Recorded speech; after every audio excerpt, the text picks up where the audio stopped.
ఈరోజు టీవీ9 మరియు cab consultancy వారు నిర్వహిస్తున్న ఈ మెగా ఎడ్యుకేషన్ ఫెయిర్కు విచ్చేసినటువంటి రెస్పెక్టెడ్ గౌరవ వైస్ ఛాన్సలర్ గారుకి మరియు వైస్ ఛాన్సలర్ గారు ఈరోజు ఈ ప్రోగ్రాంకి విచ్చేశారంటే విద్యార్థుల్ని లెక్క తప్పకూడదు, లెక్కలో నడిపించాలి అని చెప్పేసి మన ఆంధ్రప్రదేశ్ ప్రభుత్వం ఐఐటి ఖరగ్పూర్ నుంచి ఆంధ్ర యూనివర్సిటీ విద్యార్థుల్ని సరి అయిన మార్గంలో నడిపించాలి అనే ఉద్దేశంతో మరి వైస్ ఛాన్సలర్గా నియమించి మరి ఎంతో మంచి చేస్తున్నారు. మరియు అలాంటి వ్యక్తి ఈరోజు మన ముందుకు రావడం చాలా మంచి రోజు. మరియు అదేవిధంగా ఈరోజు విద్యార్థులు సరైన సమయంలో సరైన మార్గంలో నడవాలి, మెరుగైన సమాజంలో ఉండాలనే ఉద్దేశంతో మరి టీవీ9 మేనేజ్మెంటు మరి ఇప్పుడే ఒక క్యాప్షన్ ఉంటుంది, మనం చూస్తూనే ఉంటాం, టీవీ9 రాగానే మెరుగైన సమాజం ఉంటుంది. అంటే టీవీ9 ఎప్పుడు కూడా మెరుగైన సమాజం కోసం ప్రజల్లో కానీ లేకపోతే విద్యార్థులను కూడా మంచి భవిష్యత్తులో నడిపించాలని చెప్పేసి గత 4-5 ప్రోగ్రాంలు కండక్ట్ చేస్తూ నిన్న విజయవాడలో జరిగింది, ఇంతకుముందు హైదరాబాద్లో జరిగింది. మరి అన్ని యూనివర్సిటీలను గ్యాదర్ చేసి మరి పేరెంట్స్ వివిధ ప్రాంతాలకు వెళ్ళి మరి వాళ్ళందరూ ఇన్ఫర్మేషన్ గ్యాదర్ చేయాలంటే ఇబ్బంది వద్దన్న ఉద్దేశంతో ఏ ఏరియాకి ఆ ఏరియాలో ప్రోగ్రాం కండక్ట్ చేస్తూ మరియు ఇలాంటి అవకాశాన్ని తీసుకొస్తున్నటువంటి మన టీవీ9 యాజమాన్యం నరసింహాచారి గారికి మరియు అదర్ యూనివర్సిటీ ప్రతినిధులకు మరియు ఈ కార్యక్రమానికి విచ్చేసినటువంటి ఉత్తరాంధ్ర జిల్లాల తల్లిదండ్రులకు విద్యార్థులకు మరియు వివిధ యూనివర్సిటీ ప్రతినిధులందరికీ కూడా ప్రత్యేక ధన్యవాదాలు తెలియజేస్తున్నాం. మరి ఈ రోజున ఈ ప్రోగ్రాం టీవీ9 మరి క్యాబ్ ఈ కార్యక్రమం నిర్వహిస్తుందంటే చాలామంది పేరెంట్స్కి ఒక అవగాహన లేక ఇప్పుడు మేము చాలామందిని మాకు కాల్స్ చేస్తున్నారు, ఇంటర్మీడియట్ తర్వాత ఏ కోర్సులు తీసుకోవాలి, ఏం తీసుకుంటే యూజ్ ఉంటుంది అని చెప్పి చాలామందిలో అపోహ ఉంది. చాలామంది ఇప్పుడు ఏం చేస్తారంటే అందరికీ కంప్యూటర్ సైన్స్ అని చెప్పేసి ఒక ఇదైపోయింది. సో కంప్యూటర్ సైన్స్ తీసుకుంటేనే జాబులు వస్తాయా అని చెప్పేసి అందరికి అది ఒక డౌట్ ఉంది. చాలామంది మేము రీసెంట్గా చూస్తున్నామంటే ఈ మధ్య ఈ 1 year నుంచి లాస్ట్ 4 months నుంచి కూడా ఈ ఉత్తరాంధ్ర జిల్లాల పేరెంట్స్ అందరూ కూడా కంప్యూటర్ సైన్స్ కాదు మాకు ఈసీ కానీ మెకానికల్ కానీ ట్రిపుల్ కావాలని చెప్పేసి చాలామంది కోర్సులు తీసుకుంటున్నారు. ఎందుకని చెప్పేసి చాలామంది పేరెంట్స్ని అడిగితే మాకు ఇంతకుముందు హైదరాబాదు బెంగళూరు కంప్యూటర్ సైన్స్ జాబుల కోసం వెళ్ళాల్సి వచ్చేది, ఇప్పుడు అది ఎంత అవసరం లేదు, మాకు ఉత్తరాంధ్ర జిల్లాల్లో చాలా ఇండస్ట్రీస్ వస్తున్నాయి, నెక్స్ట్ 4 yearsలో చాలా డెవలప్మెంట్ అనేది ఇక్కడే ఉంది, మేము ఎక్కడికి వెళ్ళాల్సిన అవసరం లేదు, మన ఏపీ గవర్నమెంట్ నుంచి చాలా ఇండస్ట్రీస్ని ఎస్టాబ్లిష్ చేస్తున్నారు, మాకు ఇంకా బోల్డ్ అని ఇంక్యుబేషన్ సెంటర్లని ప్లస్ ఇన్నోవేషన్ అని లేకపోతే మనకి ఇక్కడ డేటా సెంటర్స్ అని చెప్పేసి ఇవన్నీ కండక్ట్ చేస్తున్నారు. దగ్గర $17 billion అంతా పెట్టుబడులు పెట్టి మాకు ఇండస్ట్రీస్ మొత్తం ఏరియాకి వస్తున్నాయి, మేము ఎక్కడికి వెళ్ళాలని అవసరం లేదు అని చెప్పేసి ఇప్పుడు లేటెస్ట్గా అందరూ మెకానికల్ కోర్సులు కానీ ట్రిపుల్ కానీ ఈసీ కానీ ఎలాంటి కోర్సులు చూస్ చేసుకుంటున్నారు. ఎందుకంటే ఒక సిఎస్ఏ కాదు, దాంతోపాటు అదరు ఈసీ కానీ మెకానికల్ కానీ ట్రిపుల్ కానీ సివిల్ కానీ మంచి ఫ్యూచర్ ఉంది. మరి అదేవిధంగా ఎందుకు మీకు చాలామంది రావచ్చు, మా కేఎల్ యూనివర్సిటీలో రీసెంట్గా 4 months బ్యాక్ మెకానికల్ స్టూడెంట్స్కి 81 lakhs package offer Japan company వాళ్ళు స్పాన్సర్ చేశారు. అంటే కంప్యూటర్ సైన్స్ స్టూడెంట్స్ అంటే కూడా మెకానికల్ స్టూడెంట్స్కి మంచి ఆఫర్స్ వచ్చినాయి. అలాగే చాలామంది ఈసీఈ స్టూడెంట్స్ వాళ్ళు ఓన్గా రీసెర్చ్ స్టార్ట్ చేసుకొని స్టార్టప్లు చేసి వాళ్ళు మంచి స్టార్టప్లు ఓన్ చేసుకుంటున్నారు.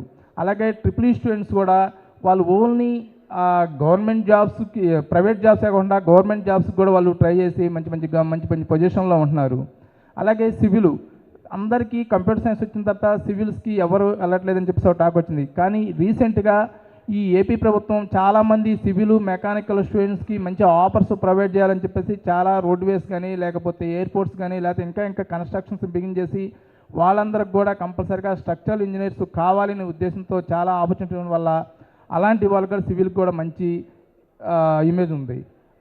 అదే కాకుండా ఇంకా చాలామంది ఇప్పుడు మన అమరావతిలో క్వాంటమ్ అని చెప్పేసి ఒక సెంటర్ ఓపెన్ చేస్తున్నారు. దాంట్లో కంపల్సరీగా ఫైనాన్షియల్గా ఆ రిలేటెడ్ కోర్సెస్కి వాళ్ళందరూ కూడా మంచి జాబ్స్ ప్రొవైడ్ చేస్తామని చెప్పేసి నిన్న మన టీవీ9 ప్రోగ్రాంలోనే మన కేసీనేని చిన్ని గారు విజయవాడ ఎంపీ గారు చెప్పారు. అంటే అక్కడ కొన్ని వేల జాబ్స్ అనేది మేము ప్రొవైడ్ చేస్తాం అంటున్నారు. అదేవిధంగా అలా చేయడం వల్ల ఏంటంటే ఎంబీఏ చదివినా లేకపోతే బీబీఏ చదివినా అలాంటి స్టూడెంట్స్కి కూడా డిగ్రీ కోర్సులు చేసిన వాళ్ళకు కూడా మంచి ఆపర్చునిటీ అనేది ఉంది. అంటే దీన్ని బట్టి మనం ఏంటంటే ఒక కంటెంట్ ఉన్న స్టూడెంట్ ఎప్పుడైనా సరే ఏ కోర్స్ తీసుకున్నా మంచి జాబ్ ఆపర్చునిటీ అనేది తీసుకోగలడు. అలాగే మనకు కంపల్సరీ ఈ కోర్సే కావాలి దాని మీదే కాన్సెంట్రేట్ కాదు. స్టూడెంట్లో స్టఫ్ ఉంటే మంచి కంటెంట్ ఉంటే ఏ కోర్స్ తీసుకున్నా మంచి ప్యాకేజ్కి వాళ్ళకి పాసిబిలిటీ ఉంటుంది. అదేవిధంగా పేరెంట్స్ కూడా స్టూడెంట్కి ఏదైతే కోర్స్ ఇంట్రెస్ట్ ఉందో ఆ కోర్స్ మీద కంపల్సరీగా వాళ్ళకి మనం మోటివేట్ చేసి మంచి రాణించేలాగా మనం కూడా ప్లానింగ్ చేయాలి. అదేవిధంగా స్టూడెంట్కి ఇష్టం లేని కోర్స్ మనం చేయించి తర్వాత ఫ్యూచర్లో ఇబ్బంది పడకుండా ఉండే విధంగా మనం చూసుకోవాలి. ఇప్పుడున్న నవేడేస్లో ఏపీ గవర్నమెంట్ ప్రతి కోర్స్కి వాల్యూ ఉండేలాగా మన సీఎం గారు చెప్తున్నారు. కంపల్సరీగా ప్రతి కోర్స్కి వాల్యూ ఉండేలాగా ప్లాన్ చేయండి. ఏ కోర్సు కూడా ఇది కాదు ఓన్లీ సిఎస్సి అని కాదు. చాలామంది ఇప్పుడు సిఎస్సి ఏ వచ్చిన తర్వాత సిఎస్సి కంప్యూటర్ సాఫ్ట్వేర్ ఇంజనీర్స్ని చాలామంది రీసెర్చ్ జరుగుతుంది, ప్రాబ్లం ఉందని చెప్తున్నారు. మొన్న రీసెంట్గా ఒక మ్యాగజైన్లో చూసాం ఏఐ వల్ల జాబ్స్ లే ఆఫ్ అవుతున్నాయని. మరి అదేవిధంగా ఒక సాఫ్ట్వేర్ కంపెనీ వాళ్ళు ఏఐ ఉండటం వల్ల దీనికిచ్చే మనం పెట్టే ఇన్కము చాలా మళ్ళీ ప్లస్ ఫిజికల్గా జరిగేదానికంటే కూడా ఎక్కువ అవుతుంది. ఏఐ వల్ల మనకి లాస్ అవుతున్నాము, కంపల్సరీగా ఫిజికల్గా ఉంటేనే బెటర్ ఏమని చెప్పేసి కొన్ని కంపెనీస్ థింకింగ్ చేస్తున్నాయి. సో ఇలాంటి ఎన్ని డిఫరెంట్గా ఉంటాయి. ఎప్పుడు మనం ఒకదాని మీదే డిపెండ్ అవ్వకుండా ఒకళ్ళు ఏ దారిలో వెళ్తే ఆ దారిలో వెళ్ళాలని కాకుండా స్టూడెంట్కి ఏ కోర్స్ అయితే ఇంట్రెస్ట్ ఉందో అలాంటి కోర్సును ఇచ్చేసి ఈవెన్ డిగ్రీస్ కానీ లేకపోతే బీబీఏ కానీ లేకపోతే ఎల్ఎల్బి కానీ బీఏ కానీ ప్రతి ఒక్క కోర్స్కి వాల్యూ లాగా అన్ని కోర్సులకి మన ఫ్యూచర్లో డెవలప్మెంట్ చేస్తారని చెప్పేసి మన సీఎం గారు పదే చెప్తున్నారు. అదేవిధంగా ఉంటాయి. అందుకని చెప్పేసి అందరూ ఒకే కోర్సు కాకుండా స్టూడెంట్స్కి ఏదైతే కోర్స్ ఇంట్రెస్ట్ ఉందో ఆ కోర్స్కి ప్లాన్ చేసేలాగా చేయాలని చెప్తున్నాము. అదేవిధంగా నెక్స్ట్ మా కేఎల్ యూనివర్సిటీ 46 ఇయర్స్ నుంచి కూడా మంచి ఎడ్యుకేషన్స్తో పాటు పిల్లలకి discipline plus personality development leadership qualities plus ఇవన్నీ ప్లాన్ చేస్తూ మంచి భవిష్యత్తుని ఇస్తున్నాం. ప్లస్ 100% ప్లేస్మెంట్స్తో ప్రతి ఇయర్ కూడా జాయిన్ అయిన ప్రతి స్టూడెంట్కి మంచి leadership qualities plus CRT training communication skills improve చేసి వాళ్ళందరికీ మంచి ప్లేస్మెంట్స్ను ప్రొవైడ్ చేస్తున్నాం. అదేవిధంగా క్యాంపస్లోనే మేము రీసెర్చ్ ఓరియంటెడ్గా ఎస్టాబ్లిష్మెంట్ చేసి వాళ్ళందరికీ ఇన్నోవేషన్ ఐడియాస్ అనేవి క్రియేట్ చేసి వాళ్ళ ఓన్గా వాళ్ళు స్టార్టప్లు స్టార్ట్ చేసుకునే విధంగా చాలామంది స్టార్టప్ స్టార్ట్ చేసుకున్నారు. ఆ విధంగా వాళ్ళందరికీ ముందు నుంచే ఫస్ట్ నుంచే గైడెన్స్ ఇస్తూ పిల్లలు మంచి భవిష్యత్తు ఉండేలాగా ప్లానింగ్ చేస్తాం.